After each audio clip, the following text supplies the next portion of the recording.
आपण पाहत आहात प्रेस मीडिया न्यूज. विद्यार्थ्यांच्या नावावर अनुदान लाटणाऱ्या आश्रमशाळा संस्था चालकांविरोधात आझाद मैदानात बेमुदत आंदोलन.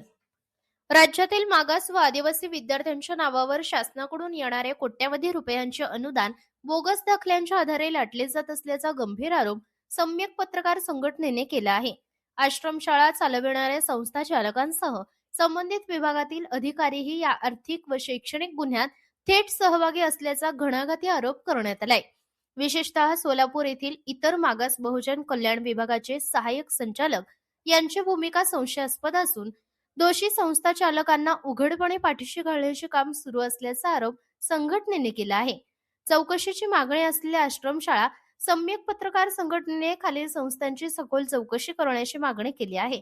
मागास समाज सेवा मंडळ संचालित कैलासवासी मथुरा प्राथमिक व माध्यमिक निवासी आश्रमशाळा नेहरू नगर सोलापूर, कैलासवासी रामचंद्र प्राथमिक व माध्यमिक निवासी आश्रमशाळा बसवनगर मंद्रुप तालुका दक्षिण सोलापूर, कैलासवासी मथुरा प्राथमिक आश्रमशाळा कामती बुद्रुक तालुका मोहोळ, कैलासवासी रामचंद्र माध्यमिक आश्रमशाळा कामती बुद्रुक तालुका मोहोळ, परमेश्वर माध्यमिक निवासी आश्रमशाळा कामती खुर्द लमण तांडा तसेच इतर 4 संशयित शिक्षण संस्था या सर्व संस्थांमध्ये बोगस विद्यार्थी दाखले, बनावट उपस्थिती, अनुदानाचा गैरप्रकार, निकृष्ट सुविधा आणि विद्यार्थ्यांच्या मूलभूत हक्कांचे उल्लंघन झाल्याचा आरोप करण्यात आला आहे.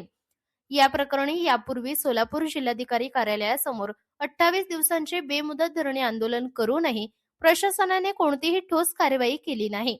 वारंवार निवेदने व स्मरणपत्रे देऊन सुद्धा एकही लेखी चौकशी अहवाल उपलब्ध करून देण्यात आला नाही. हे प्रशासनाच्या निष्क्रियतेचे स्पष्ट उदाहरण असल्याचे संघटनेचे म्हणणे आहे.